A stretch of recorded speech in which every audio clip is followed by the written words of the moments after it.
alors Dakar Arena xam nga président de la République bi Sénégal gagné Coupe d'Afrique bi il fallait créer benn infrastructure bu nga xam ne de haute facture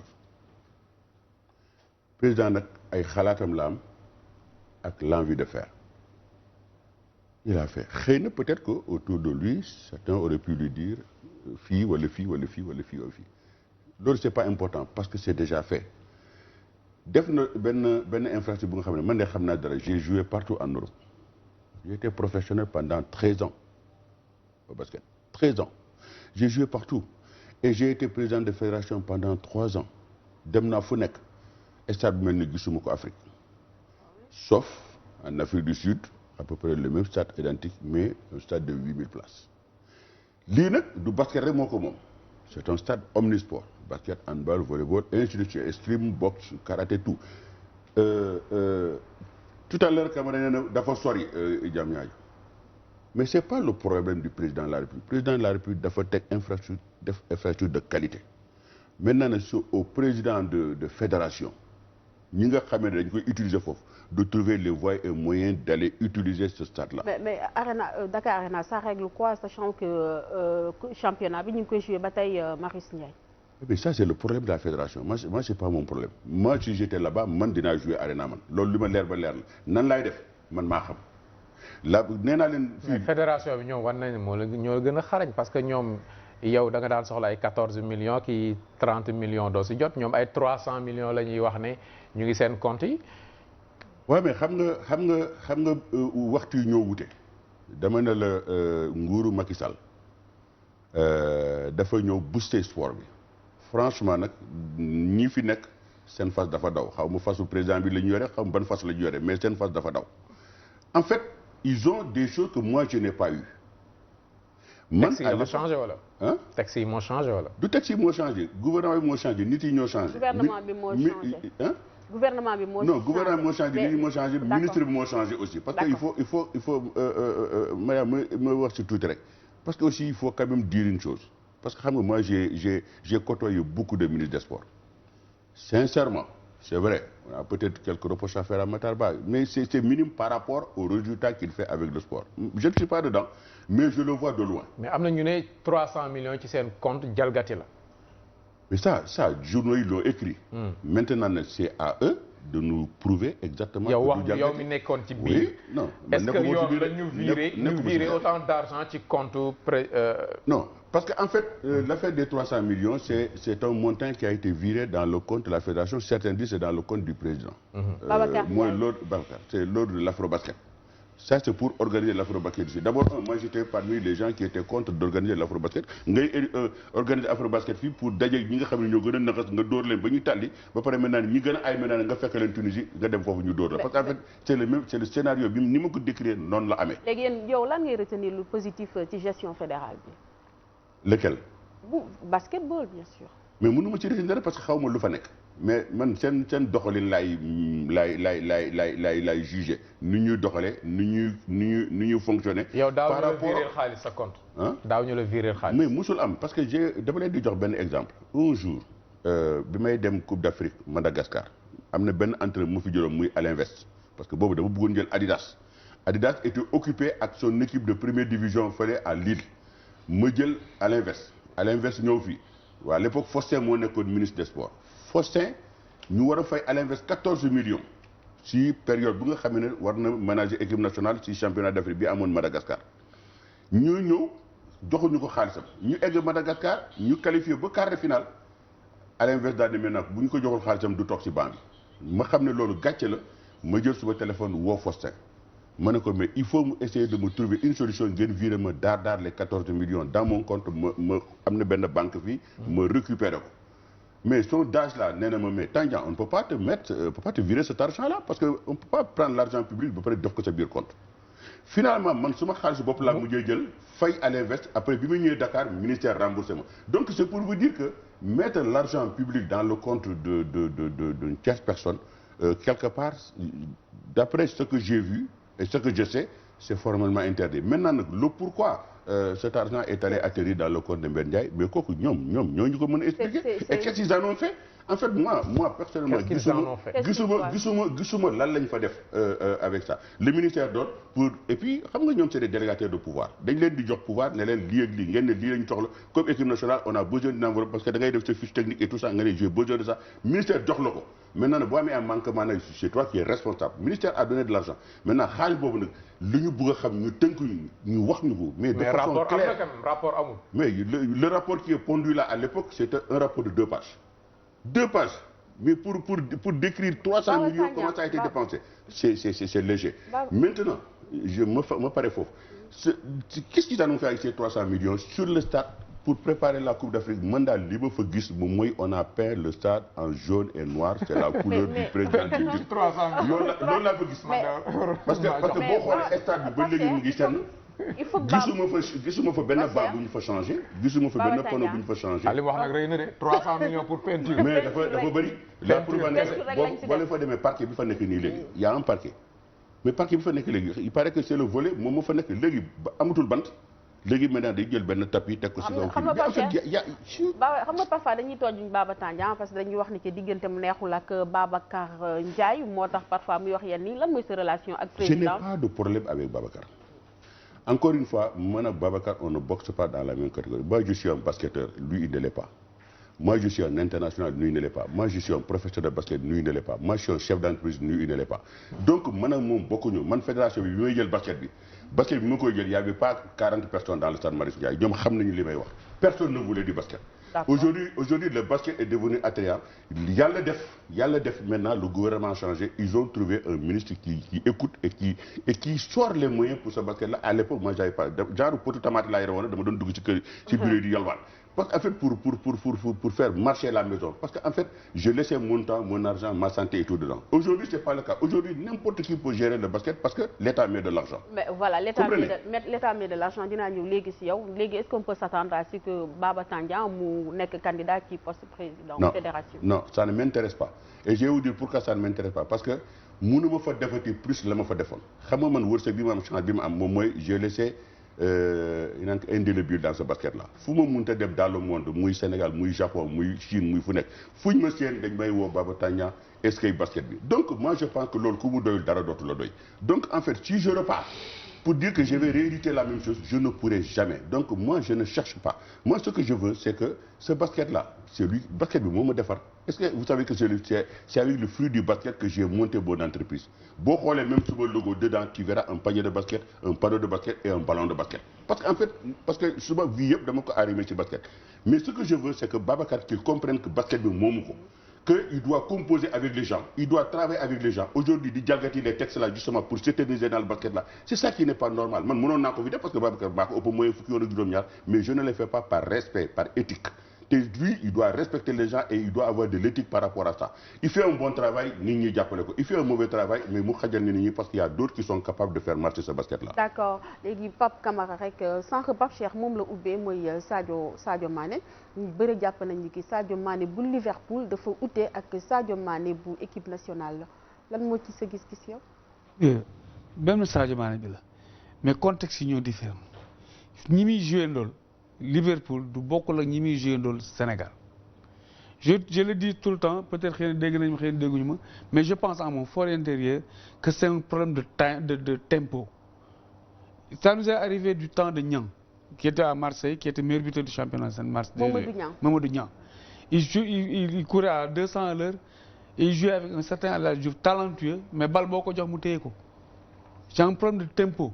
Nous avons dans notre équipe nationale un Sarr qui va à 100 à l'heure à droite, un Sadio Mané qui va à 200 à l'heure à gauche, mais au milieu de terrain, on a un Diao Baldé qui garde le ballon, un Cheikh Kouyaté qui n'est pas très rapide dans les relances, un Idrissa Gana Gueye, même chose, un Cheikh Ndoye qui est là pour le défendre. Donc, moi je pense qu'il y a un problème de tempo, il y a un problème de cohésion entre les joueurs. Ils sont tous de bons, de joueurs de qualité, mais football Ndoye, comme on dit, modeste. Que faut-il pour le rendre meilleur chez les Lions? Que faut-il pour rendre ça meilleur?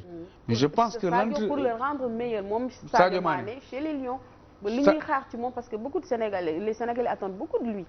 Mais qu'il prenne d'abord ses responsabilités d'une part, qu'il se comporte en grand joueur, parce que les grands joueurs, en limite comme Messi, comme les grands joueurs en général, ils font la différence dans un match.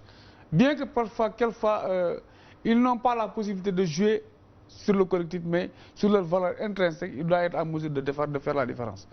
En fait, c'est ce que fait Messi, c'est ce que fait Neymar, léegi ci football bi foofu yow comme direction technique nationale la ñuy wax yow bu Dakar yaa ko yoroon kan moo la fa remplacé. ba léegi gisuma ko de ça fait 5 ans que j'ai démissionné. lu waral loolu. li tax ma démissionné en fait c'est très long. lu tax kenn mënu la remplacer. non waxuma kenn mënu ma remplacer. lu tax kenn remplacer wu la. loolu xaw ma ko peut-être da ngay demander direction technique nationale bi. mais ce qui est sûr c'est que ku fi jógee ñu remplacer la. ok léegi dañu gis benn polémique bu dox diggante ñaari équipe nationale Aliou Cissé bi yore équipe A ak Joseph Koto bi yore ñeneen ñi moins 23 ans yi. ñu daal di am joueurs yu ñu sélection ndoo ñoom ñaar ñu ciy tudd Crépin ku mel ne Crépin Diatta par exemple mu am benn polémique. DTN moom arbitré na nee na Aliou Cissé mooy seen patron bu soxlawee ñoom ñëpp dañuy plié wu. Bon, en fait, c'est à ce niveau que ça cloche, à mon avis, hein, sans essayer de me projeter là-dedans. Mais je sais a fortiori qu'on sent une manque de coordination au niveau de la direction technique nationale. On sent un manque de concertation, de communication. Parce que, à la limite, les gens devraient, à la limite, se pencher sur les priorités avant de faire quoi que ce soit. Et l'arbitrage, en fait, à mon avis, ce n'était pas par presse imposée, mais c'est au niveau de la direction technique nationale que les gens devraient se retrouver pour faire un arbitrage. C'est-à-dire coordonner leurs actions. Parce que je pense que le match de Koto est plus important, à mon avis, que le match d'Aliou Cissé. Parce qu'Aliou Cissé étant déjà qualifié, peut-être c'est pour la première place, Koto a besoin de se qualifier comme les autres équipes nationales pour aller à la Coupe d'Afrique.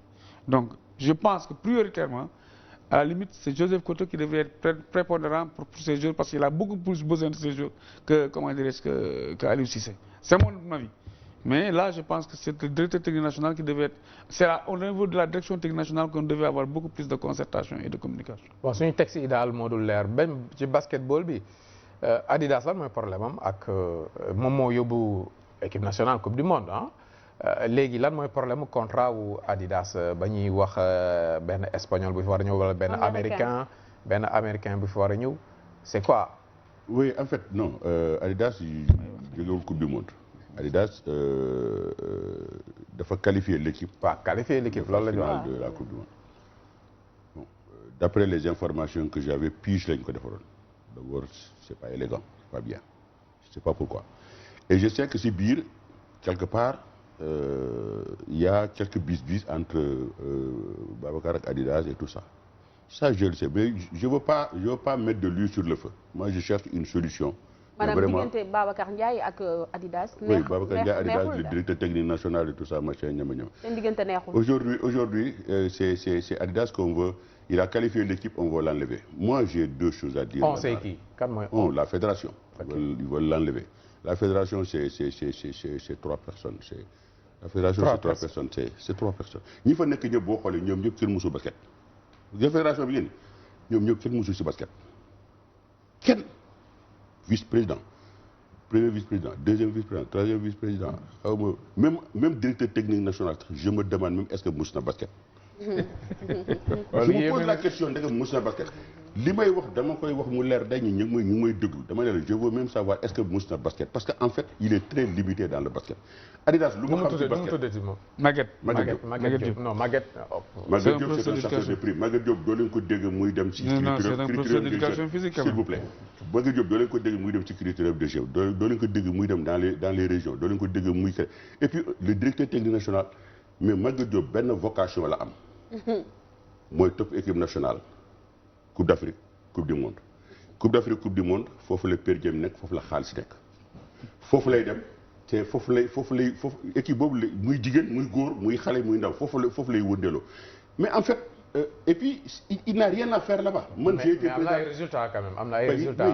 résultats yi loxo mu ngi ci. ce n'est pas lui qui amène les résultats Maguette Diop Adidas fu mu nekk moom c'est pas lui qui va donner des conseils à Adidas dégg nga deuxièmement directeur technique national sa vocation n'est pas de suivre l'équipe nationale du Sénégal que ça soit filles et garçons man su ma directeur technique national Ado Sano mais musul topp les équipes ñaari équipe la fi doon topp moom mooy les jeunes parce que en fait ils voulaient faire des jeunes là mais la référence du mais basket. chasseur de prime quand même c'est lourd hein. C'est un chasseur de prime. mais Maguette Diop woo leen ko fi ngeen laaj ko ñaata la touché durant le magistère de Babacar si fédération bi. mais qu'est-ce que vous avez contre cette fédération parce que dirigeants yi c'est beaucoup de choses c'est-à-dire que il y a beaucoup de manquements il y a beaucoup de problèmes d'argent il y a beaucoup de trucs mais quand vous avez des gens yu nga xam ne ils sont là mais ils gagnent en une année ou en 2 ans ou en 3 ans mais une manne financière qu'ils n'ont jamais gagné de leur vie ça va dans le travail moi quelque part ça me rend malade. Est-ce que problème américain boobu noonu comme coach affaire xaalis la.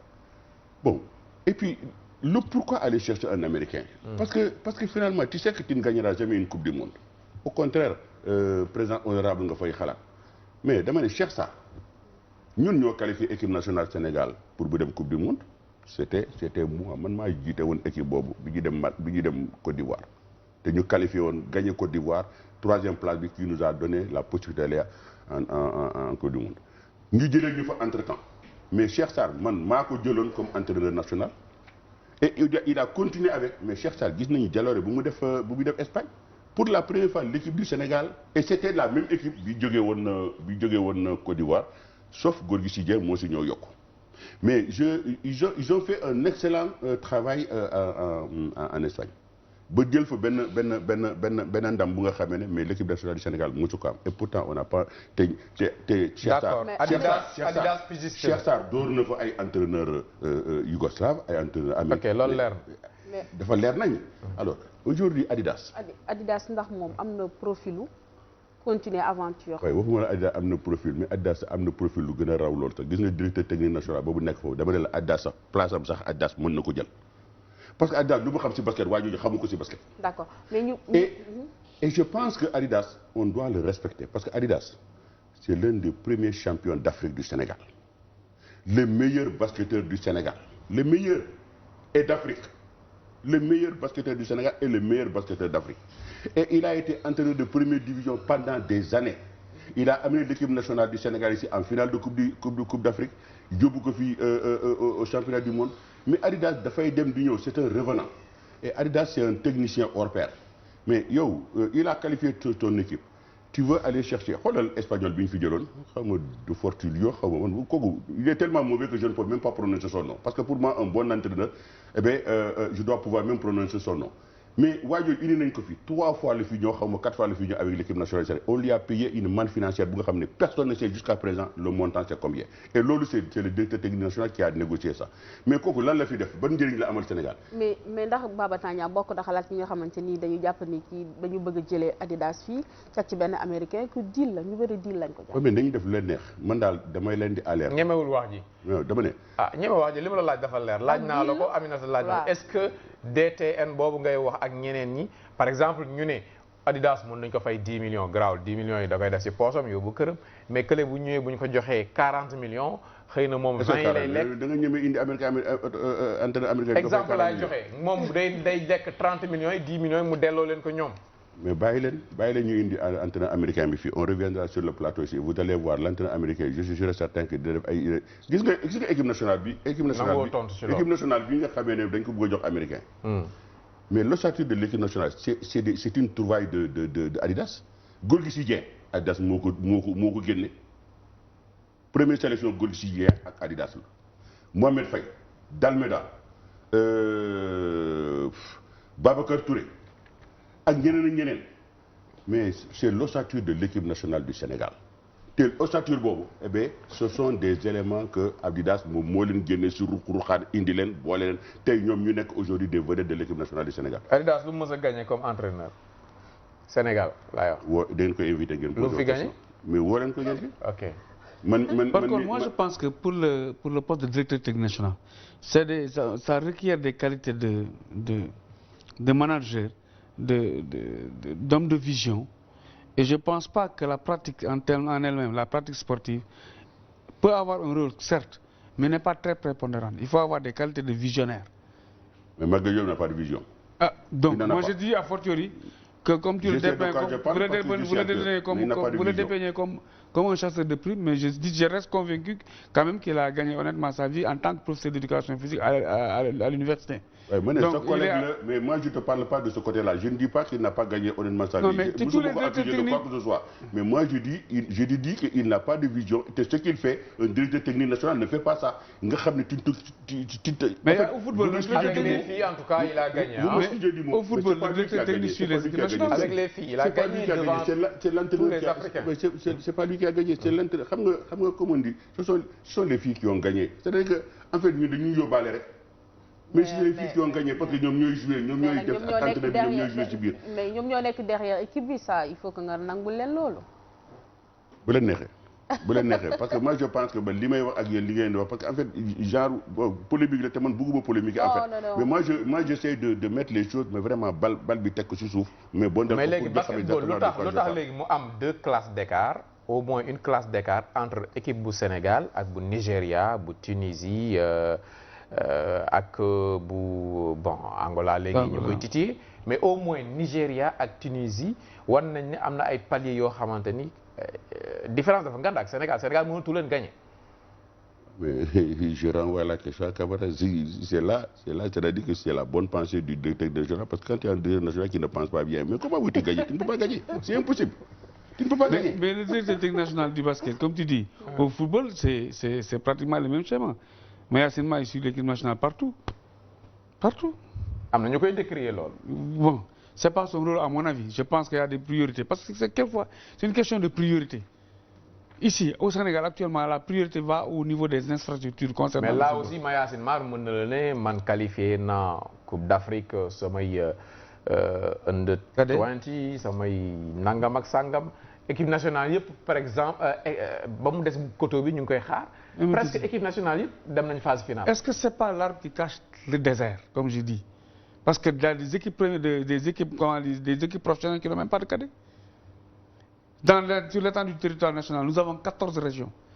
Combien de régions jouent en cadet? Peut-être 4 régions jouent en cadet. Mais il y a les écoles de formation à côté. Quelle école de formation? Bon, génération foot ak yooyu am na lu ci pour ça aussi il y a à dire et à boire. Parce qu'il y a 3 centres de formation qui sont là. C'est Jambar, c'est Génération Foot, c'est Dakar Sacré-Cœur. Je vais même dire que parfois même, il y a une tendance d'échec. Est-ce qu'il y a eu des études par rapport à ce qui s'est fait pendant tout ce temps-là qu'ils ont existé? Parce qu'actuellement, ce sont des centres de formation qui recrutent. Ça rime à quoi? Est-ce que la formation est bonne? Si on se réfère à certaines choses, par exemple, le mode de détection, on a pris un Aliman, un Salif Keita et un Sonko pour la détection des U15. Est-ce que tu peux former en 4 ans comment dirais-je, le joueur qu'on a en référence, Mbappé en 4 ans, tu peux former un Mbappé en 4 ans? Sur le plan physiologique, sur le plan physique, sur le plan technique, sur le plan tactique et sur le plan mental. C'est pas vrai. Est-ce qu'on n'est pas en train d'être à côté de la plaque?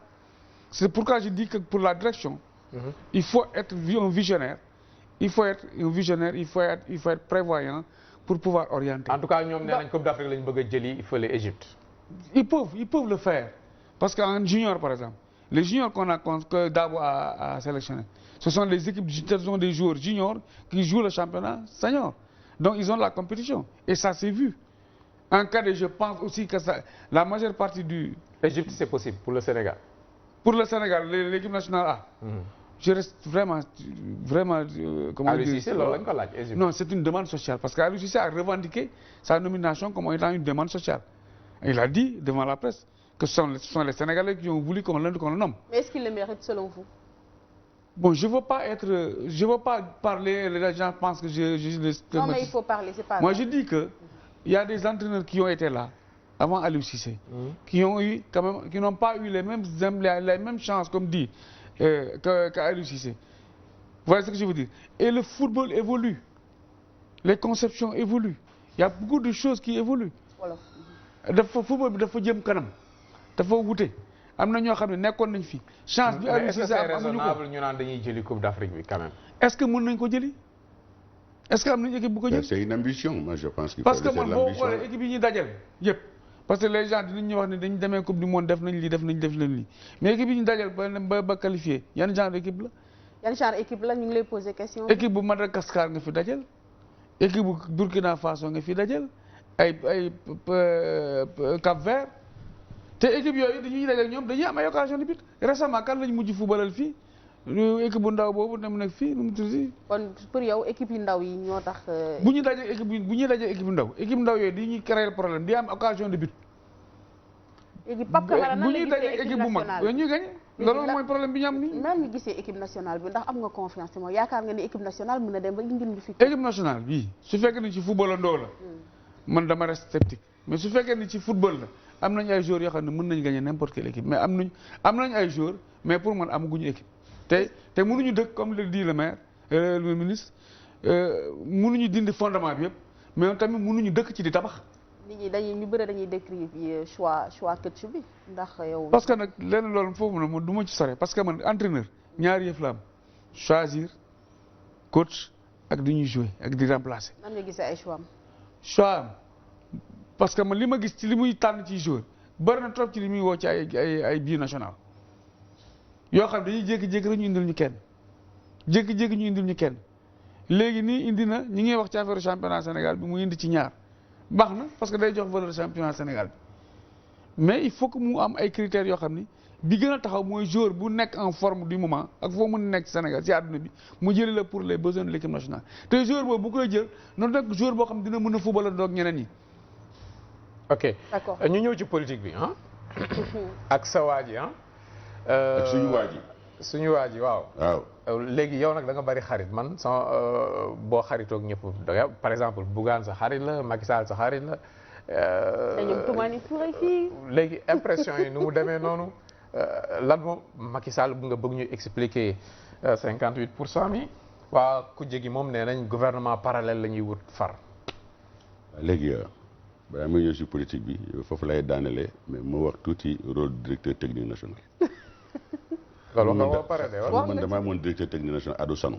Adou sama professeur sama xarit non seulement il est tellement bon que Adou Sano équipe nationale Sénégal góor ak jigéen il les prépare créer carnaval yëpp ba nga xam ne dem moo si des mu toog si biir dëkk bi toppatoo prime daxul prime mais par contre Adou Sano détection dafa defoon créer lu ñuy wax le pajolif c'est-à-dire que dem détecter booy yi nekk dans les régions booy yooyu nag ñoom la créé muy góor ak jigéen ba gagné coupe d'Afrique góor gi xale yu ndaw yi U18 yi ak coupe d'Afrique U18 filles yi coupe d'Afrique U18 yooyu nag moom moo ñu indiloon tous les problèmes du monde parce qu'il y a eu un ou deux gosses qui ont changé leur âge et tout ça parce que à l'époque pour dem jàngi donc bon ñu xam ne dañoo xawoon a jaloux ñoom ñoo indi boole waaw léegi temps bi dama ne c'est ça un directeur technique national mais directeur national buy daw ci ay prime yooyu man pour moi c'est pas un directeur technique national te waa ji dafa war a bàyyi na bàyyi loolu waaye dafa na liggéey il est directeur technique national